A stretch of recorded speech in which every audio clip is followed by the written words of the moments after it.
Olá, seja bem-vindo a mais um programa Educação em Pauta. No programa de hoje eu entrevisto a Nuska de Alencar, ela que é psicóloga e doutora do Serviço de Psicologia Aplicada da Universidade Federal do Rio Grande do Norte e coordenadora do evento Saúde Mental para alunos de pós-graduação da universidade. Professora, seja bem-vinda. A gente trata sempre como professora, viu, a Nuska, psicóloga. Ao programa Educação em Pauta, é bom tê-la aqui para a gente conversar sobre este assunto. Obrigada e obrigada pela oportunidade de conversar sobre esse tema.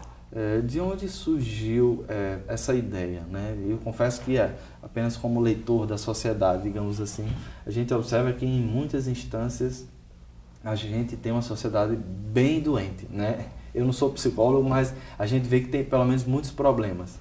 Não querendo trazer isso para os alunos de pós-graduação. Mas, sem dúvida, há um dado aí que talvez seja alarmante também. Mas como é que surgiu a ideia de pensar a saúde mental dessas pessoas que estão exatamente nesse período da pesquisa, da pós-graduação, seja mestrado ou doutorado? Isso.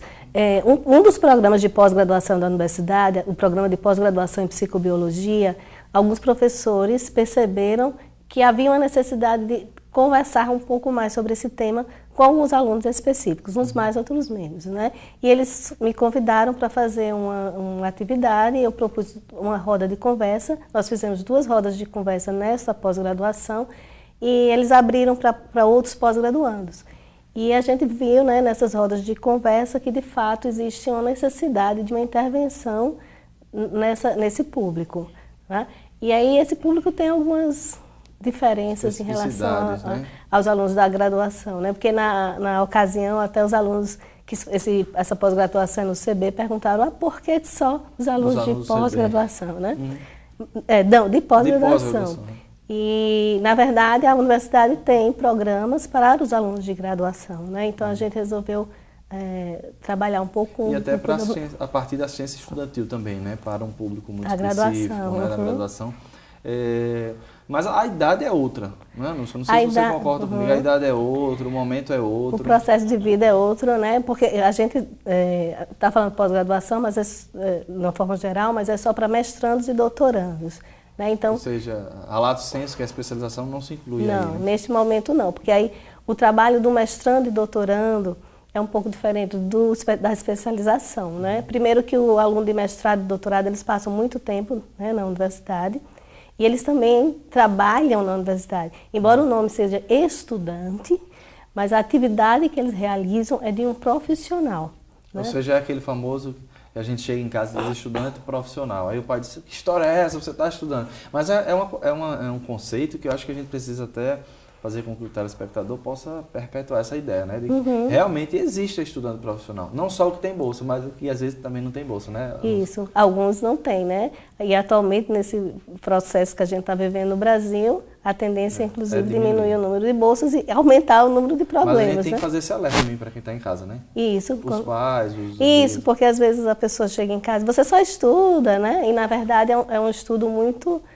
Não é só estudar, investigar, fazer a pesquisa, contribui para a universidade também. Por isso que a gente entende, né, nessas atividades que a gente vai fazer, que esses alunos, que a gente chama de estudante, mas a gente pensa eles um pouquinho trabalhador. Por quê? Porque a maioria deles estão a maioria não, todos estão no laboratório, né, de pesquisa, dentro da pós-graduação, contribuindo para o desenvolvimento da universidade também. E da sociedade. Da sociedade. São temas que vão... Isso.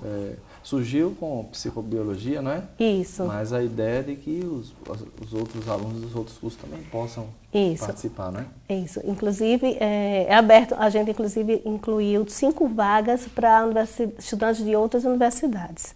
Está acontecendo todas no serviço de psicologia aplicada, isso, né? No CEPA, todas no CEPA. Às 9 horas. É importante dizer também, você tendo espectador, já aconteceu o primeiro evento, mas ainda tem mais 3, né? Eu vou fazer essa pergunta, vou apenas passar agora para você de casa, você que é aluno da pós-graduação e quem sabe está conturbado aí com a rotina de trabalho, de pesquisa, se quiser acompanhar lá o trabalho da Nuska, das psicólogas do CEPA, liga para o 3342 2234, né? O número vai aparecer aí para você, 3342 2234. Ainda voltando, Anuska, para falar sobre essa questão, O aluno da pós-graduação já é um aluno que, por hora, tem um pouco mais de idade de quem faz especialização ou de quem termina a graduação. Alguns são professores, alunos, professores. Então, é um estágio que repercute em algum tipo de, digamos assim, de alguma distopia, alguma doença, ou algum problema voltada para a fase adulta, ou tem uma especificidade para exatamente essas pessoas que usam muito a cabeça, que pesquisam, que muitas horas lendo? Não, na verdade, não. O que a gente está pensando é mais o tipo de tarefa que essas pessoas vão ter, né? Tem alunos que saem da graduação e entram no mestrado. Tem pessoas que já estão trabalhando e entram no mestrado, ou pessoas que saem direto do mestrado para um doutorado. É variado esse público, né? Agora, a tarefa que a gente... é uma tarefa que exige muita responsabilidade, né? Porque no mestrado você tem uma colaboração maior com o professor. Quando você chega no doutorado, é o seu trabalho, embora você ainda seja dependente do seu orientador, né? Porque é aquela pessoa que vai lhe dar o norte, bagagem, mas ele não vai estar tão junto com você como ele está no mestrado. Mas são etapas de construção de uma profissão. Então, por isso que a gente pensa que ele é um pouco trabalhador, porque ele já tem seu registro de classe, né? Quem tem, em alguns programas já exigem, né, esse registro? E o registro. Eles têm produzir também, né? Alguns programas, você já tem que entrar no mestrado com um artigo. Para entrar no doutorado também, para sair do mestrado e do doutorado, você também precisa de uma produção que não é muito fácil, nem mesmo para os professores. E a maioria exige uma prova, né? A pressão é uma, digamos assim, uma instância que afeta muito esse dia a dia do pós-graduando, né? Porque você tem pressão, prazo para escrever, prazo para receber, para qualificação, exame de proficiência para quem não pede na entrada, e aí é prazo. Isso. Sem contar o dia a dia, às vezes tem gente que tem família, criança, outros trabalhos. Exatamente. Acho que o pior de tudo isso é a pressão? Isso, a pressão com a pessoa, com a própria pessoa, e a competitividade, né? Você começou falando aí da sociedade, a sociedade competitiva. E dentro de uma academia, né, não é diferente. A competição é muito grande, porque você vai competir, mesmo que você fale de cooperação, seja gentil, seja com o seu colega de laboratório, né? Porque alguns mestrados você faz junto com várias pessoas fazem a mesma coleta. O experimento e a pesquisa é diferente. E a produção é diferente, mas é uma competição muito grande por bolsa, né? Que a parte financeira é importante, especialmente para esse que você falou, ele já tem família, não tem trabalho. A competição pela produção mesmo, né? Você tem que ter o melhor artigo, você tem... Não é que você tem que ter, é que se criou essa ideia cultura, né? De que tem que ser o melhor, tem que fazer isso. E que é uma ideia que já vem dos programas de pós-graduação, né? O professor precisa, dependendo do programa, de X artigos, com quais, no mínimo B1. Então, eles querem isso também no aluno, né? Vivem com essa... É uma mistura de pressão, ansiedade e resultado também, não é? Não estou falando nem dos resultados da pesquisa, mas estou falando realmente dos resultados em números. Tem que ter isso, senão não consegue sobreviver. Isso, né? Então é uma demanda muito grande. Às vezes a pessoa vai ter, né, uma dificuldade de ler o texto, uma dificuldade de dormir, que não é patológico, né, no sentido de que é muita coisa para esse período para dar conta. O importante é salientar também, e não sei se estou certo, que nem todo mundo que faz pós-graduação está doente, né? Não, de jeito nenhum. Né? Por isso que a gente pensa que existem formas de levar estas atividades de uma forma mais leve, né? Porque embora tenha essa necessidade de fazer um produto, né, ter um produto no final, de ter essa produção, você tem como organizar essa atividade. Inclusive, essas palestras que a gente está oferecendo, nas rodas de conversa que a gente fez na psicobiologia, foram sugestões dos alunos, né? Então, assim, os temas também? Isso, porque uma das coisas que vai ser a nossa última palestra é a dificuldade de organizar o tempo, né? Porque tem muita coisa para ler, tem muita coisa para fazer, tem tudo é muito, né? Mas muitas vezes é que a gente fica confuso, né? Quando a gente vê muita coisa, a ansiedade aumenta e a gente não consegue organizar. Então, nossa última palestra, Jogue no Seu Time, que na verdade, estou chamando palestra, mas não é bem uma palestra, é uma conversa. É um encontro, né? Isso. Então, o professor Felipe Nalon, que ele é da psicobiologia, ele é biólogo e também administrador. E ele tem um trabalho com essa questão de manejamento do tempo, organização das coisas. Tanta coisa que a pessoa termina não sabendo por onde começar, né? Isso. E a nossa segunda, né, que vai ser dia 9 de outubro, que é com Simone. Simone é psicóloga. Doutora Simone Lopes de Mello, né, conversando sobre hábitos e técnicas de estudo. Isso. Ela faz essa atividade com alunos de graduação. Mas como ela também já passou por esse processo de mestrado e doutorado, então ela vai conversar, sugerir algumas dicas e formas de estudar. Porque às vezes a gente começa a estudar, porque alguém diz, você tem que ler tantas horas seguidas, ou você, eu tenho que ouvir uma música, eu tenho que parar, enfim. Cada pessoa tem uma forma de aprender. Algumas é melhor ouvindo, algumas é melhor fazendo. Isso é importante frisar, né? A não ser que, apesar do estudo e as aulas serem como uma matriz presencial ou os próprios livros, cada aluno tem seu subjetivismo, né? Alguns assistem videoaulas, outros gostam de ler, outros estudam ouvindo música. E pós-graduações como engenharia, às vezes é fazendo, né? Fazendo, né? Com a mão na massa. Construindo coisas, né? Algumas pós-graduações eles têm que construir um produto. Algumas são mais laboratoriais, né? Experimentos, outras são mais descritivas. Isso é bastante interessante. A primeira, então, foi a sua no último dia 25, né? Como vai sua saúde mental, que já é um pouco... Tá. Dá uma pausa aí. Quanto tempo? 11 minutos e 55. Tá, dá uma pausa aí. E foi, deu erro? A pilha acabou lá. Mas aí tem que falar tudo de novo? Só essa última pergunta. Que eu ia fazer uma revisão aqui, só das datas para quem está em casa Então vamos fazer. acompanhar. Faz todas. Eu preciso que você bata o branco aqui de novo na câmera dela. Porque eu mexi? Não é culpa sua. Oi? A professora já voltou. Já voltou. Agora você vai corrigir a imagem dela depois, na edição?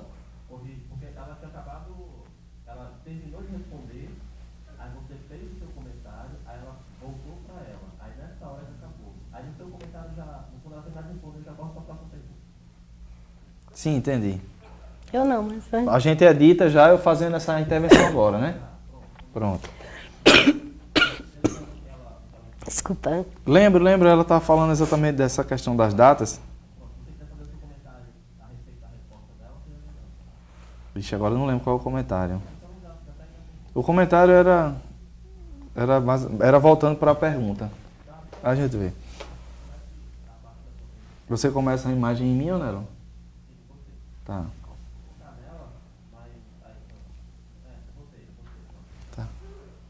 Pode ir? Então, Anusca, só para contextualizar o telespectador entender, já houve a palestra do dia 25, né, de setembro, como vai a sua saúde mental, que foi facilitada por você. Na próxima segunda-feira, então, no dia 9 de outubro, conversando sobre hábitos e técnicas de estudo com a doutora Simone, que a gente estava colocando, né? Eu acho que realmente entender um pouco disso. Outra pergunta, a questão do próprio sono, né? No dia 14 de novembro tem essa questão do sono com o doutor Felipe... Professora Carolina Azevedo. Perdão. O que fazer para dormir melhor, né? Isso. Então Porque, isso. inclusive, o sono foi uma das... acho que vou dizer campeão nas duas rodas de conversa que a gente fez na psicobiologia de queixa, né? Eu não estou dormindo direito, eu não consigo dormir, eu tenho sono e não adormeço. E dentro do programa de pós-graduação em psicobiologia, tem uma base de pesquisa que estuda sono. Né?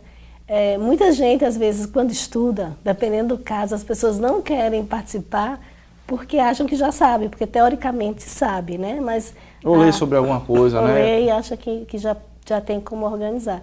Né? Mas aí a professora Carolina vai dar algumas dicas de como fazer a higiene do sono. Né? E às vezes a pessoa dorme pouco, mas está bem. Tá não bem, é questão de né? duração, é de você estar satisfeito. Ok, Anuska, a gente vai fazer um intervalo, mas eu acho que a gente ainda tem algumas perguntas sobre essa questão do sono. E você de casa não sai daí, já a gente volta com o segundo bloco do programa Educação em Pauta. Até lá.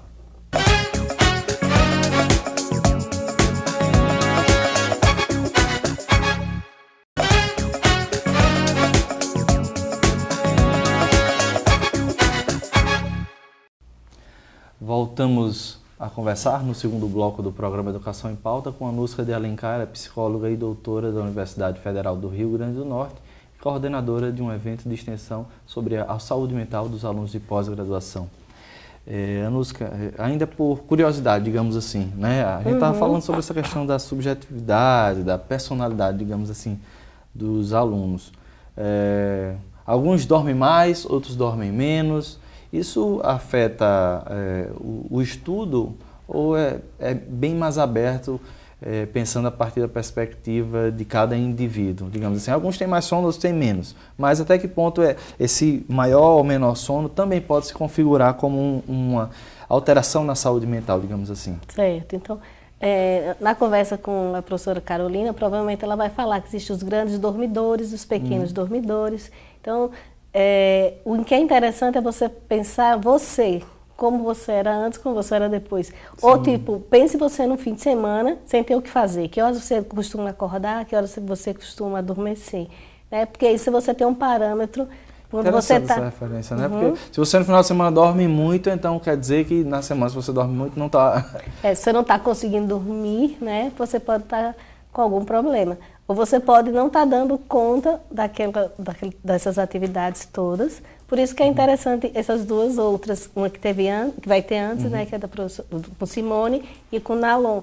Porque uma é a organização do tempo, como eu melhoro meus hábitos de estudo, porque eles são todos juntos, né? A gente fez as escolhas, foram sugestões de alguns alunos, né, de pós-graduação, e eles estão bem interligados. Né? E a primeira que a gente já fez era mais para a gente ter uma ideia. Repensar, né? Só pensar e repensar, né? Isso é bastante interessante. Porque a rotina às vezes é tão rápida, né? Que você às vezes esquece de pensar na sua própria saúde. Não, tenho que pesquisar, tenho que pesquisar, tenho que pesquisar. E a pergunta que eu faço é... Isso, só para terminar a questão do sono, dormir é super importante, porque as memórias elas são consolidadas durante o sono, né? Então se a gente não consegue dormir, a gente vai ficando mais... preguiçoso, não é a palavra, mas é a única que veio aqui, né? Mas é mais lento para ler, mais lento para recordar e aí prestar atenção e aí a gente não memoriza direito, então vai virando uma bola de neve. Já altera realmente a percepção, né? No outro dia. E a questão do horário também, ou não tem a ver? Horário que você dorme, se você muda muito. Tem a ver. Agora, nas pós-graduações, dependendo do laboratório, dependendo do programa, você pode chegar mais tarde, sair mais cedo, dependendo da sua atividade. Tem outros que não, você tem que acordar muito cedo. Por exemplo, na psicobiologia, quem trabalha no campo observando saguis, por exemplo, tem que chegar muito cedo, porque tem que esperar os saguis sair da casinha na hora. Num horário específico, né? E eu digo que tem relação também do estudo em casa, né? Do estudo das bibliotecas, que são outras rotinas que são geradas a partir dessa pesquisa, né? Em casa... É melhor encontrar um lugar que tenha uma boa temperatura, que não tenha muito barulho, que você não seja muito interrompido muitas vezes, né? Que você tenha pelo menos uma hora, né, seguida de estudo. Recentemente, em matéria do Estadão, falou sobre exatamente essas pressões que potencializam casos de transtornos mentais em alunos e professores, na UFMG, não é? Isso. Em outra matéria, falou sobre os perigos de problemas que aconteçam nessa faixa possam ser levados ao longo da nossa vida. Realmente isso pode acontecer de alguns problemas que são desenvolvidos nessa etapa da vida? Sim. O estresse, por exemplo, a alta carga de trabalho, seja em qualquer momento da vida, ela é prejudicial. Né? Prejudicial por quê? Porque nosso organismo precisa de um momento para parar.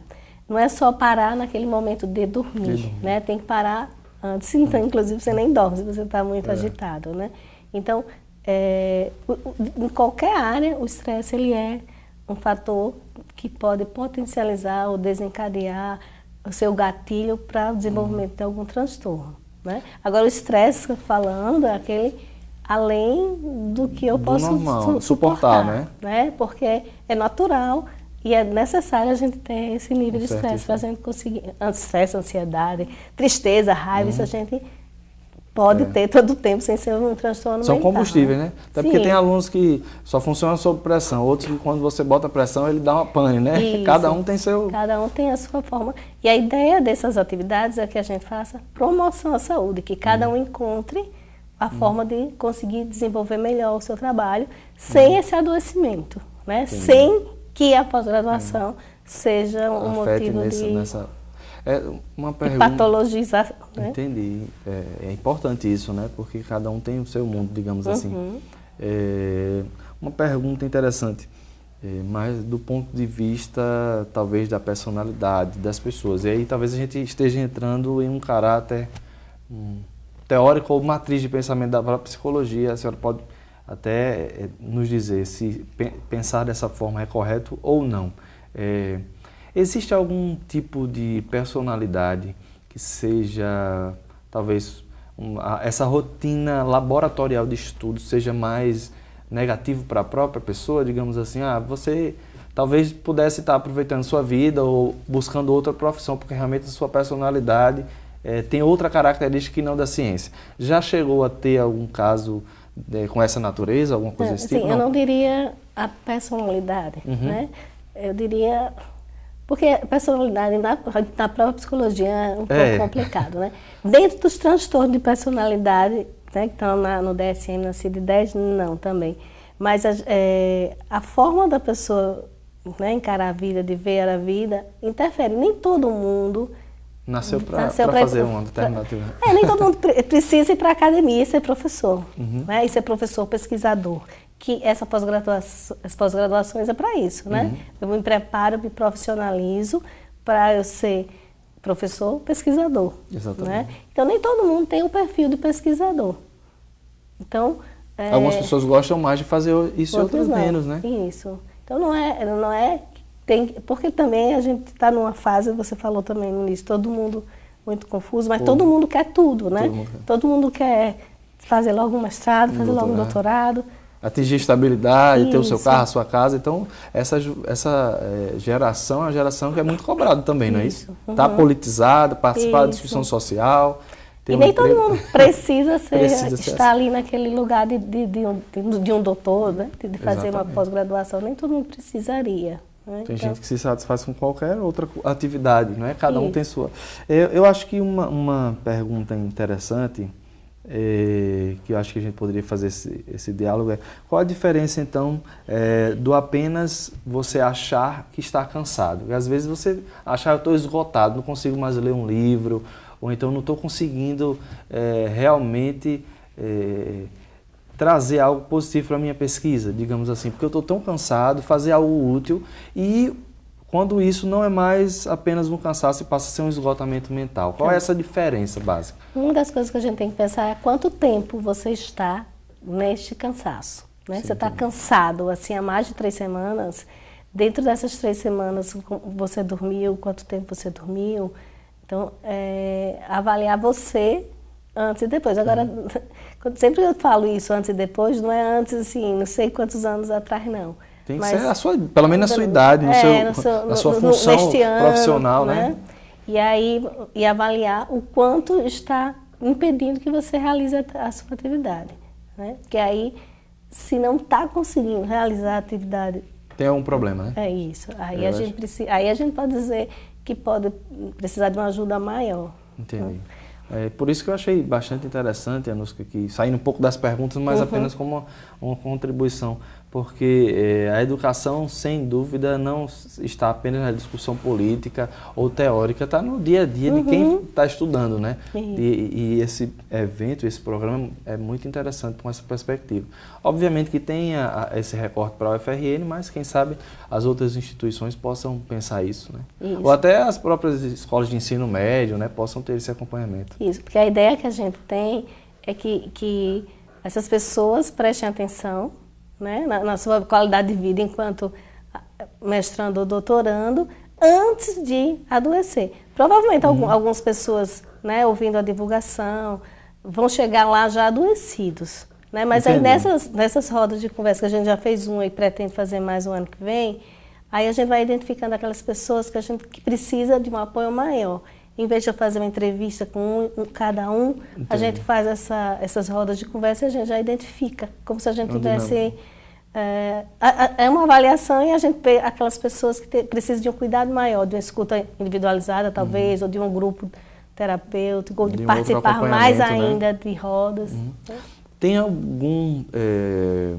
como é o primeiro ano, talvez não tenha, mas aí fica mais uma pergunta por curiosidade.